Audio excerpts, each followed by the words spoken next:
Why is your teenager suddenly so emotional? One minute they are laughing with you, and the next minute you've apparently ruined their whole life because you asked them to wash the dishes. Yeah, they are angry, they're sad, then they're completely fine, then they're angry again. Yeah, and as a parent, you might be wondering what is going on with this child. Yeah, well, adolescence comes with some pretty significant emotional changes, but there's an important difference between understanding teenage emotions and simply dismissing everything as hormones. Yeah? Let's unpack it. First of all, emotions aren't suddenly invented during adolescence. Yeah? You need to make this distinction. Children have always experienced anger, fear, sadness, excitement, jealousy, embarrassment, and so much more. But during adolescence, their emotional world becomes more complex. Yeah, they are dealing with friendships, academic pressure, body changes, romantic feelings, independence, social acceptance, yeah, expectations about the future, and of course, identity, what we talked about in the previous video. Yeah, so they are not experiencing, they're not simply just experiencing emotions, they're experiencing emotions in an increasingly complicated situation.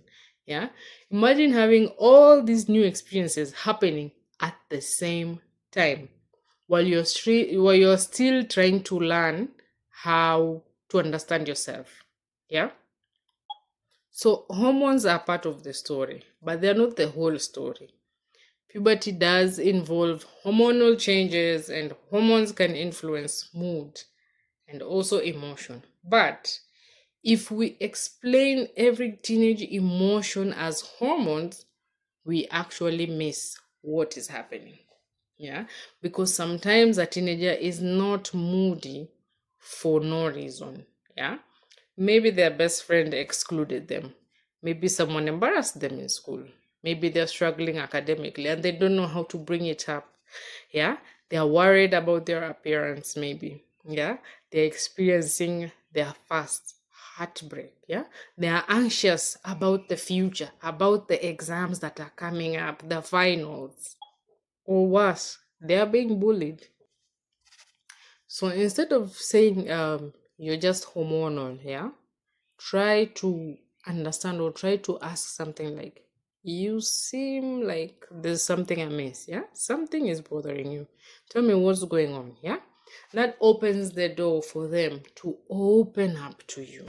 Yeah, remember, they are still trying to regulate their emotions, they are learning as the emotions come.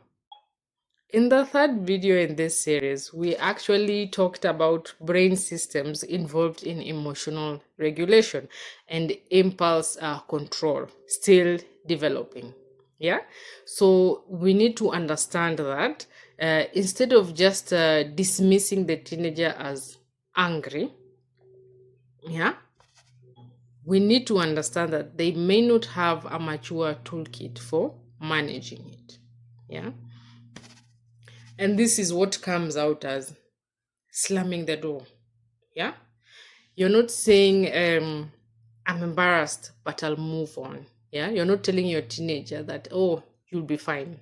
No, you might see them showing this out as not coming out of their room.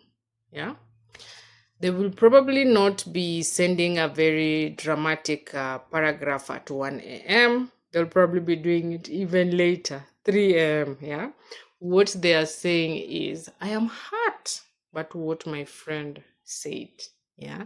So instead of me explaining how I feel, let me just do this big text. Yeah. And this is where now we as adults, we need to teach emotional regulation. Yeah, don't confuse emotional validation with permissiveness. Yeah, validating an emotion does not mean approving every behavior that comes with it. Yeah, you can say that it's okay that you are angry, but you cannot insult everyone. Yeah, it's completely okay to be angry. Just don't slam the door in someone's face. Yeah, you can also say that I understand that you're upset with your friend, but you're not going to send messages while you're extremely angry, because the messages may not come out as you expect. Most adults have done that, and you know how this train goes. Yeah, so it's also important to just inform our child, our teenager, to be able to calm down first before sending that text. Yeah, so what you're teaching them is you're teaching them um, immediate reaction is a skill that will not serve them long term.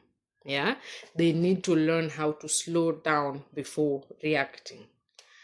Then what should you do as a parent, as a teacher, in this situation? Number one, don't ridicule the emotion. Yeah, don't tell them they're being dramatic. Don't tell them, that's so small. Don't say, we'll laugh about it one day. I remember one time when I was staying with my aunt, and I was thinking my friends are the whole world.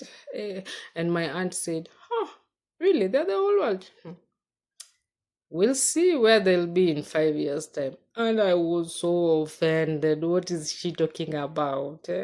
Does she know we are blood sisters? Yeah, we're gonna be best friends forever. Does she know that she does not know what she's talking about?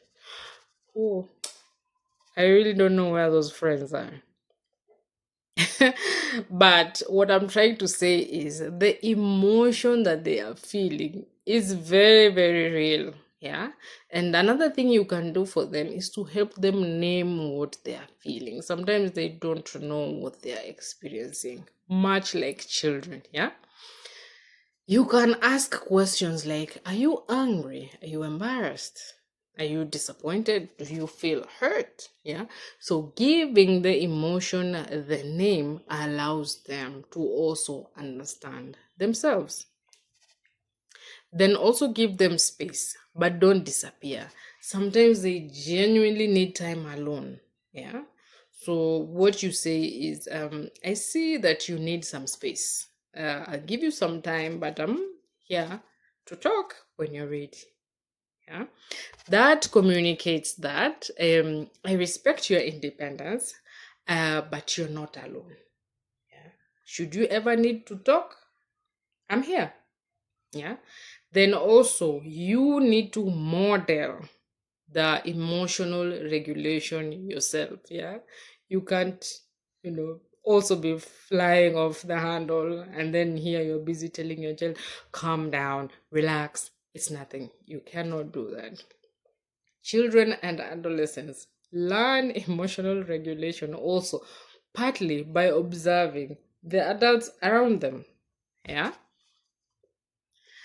um when should you be concerned though during this situation? Yeah. So there is, of course, a separate there is a distinction between a normal adolescent emotion and also something that needs attention. Yeah.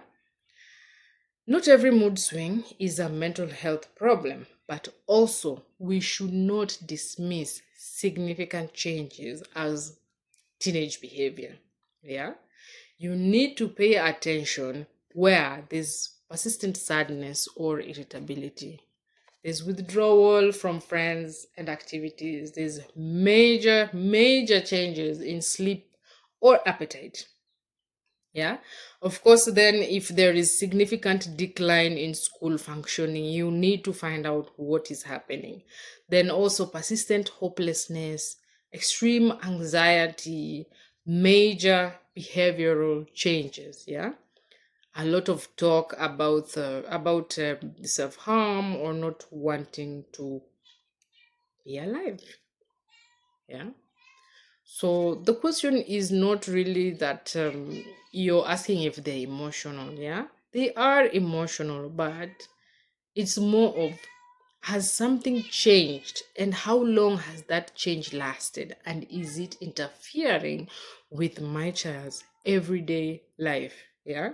And this is the distinction that we need to understand. Yeah. So your teenager isn't going through adolescence just to make your life difficult. What they are doing is they are learning how to experience emotions that are becoming more complex in a world that is also becoming more complicated. Yeah. Sometimes all they need is for you to help them understand the emotion that they are feeling, because eventually emotional regulation has to become something that they do for themselves. I hope that helps. Thank you so much for watching, and like, share, subscribe to Mentally Unpacked. I'll see you on the next one.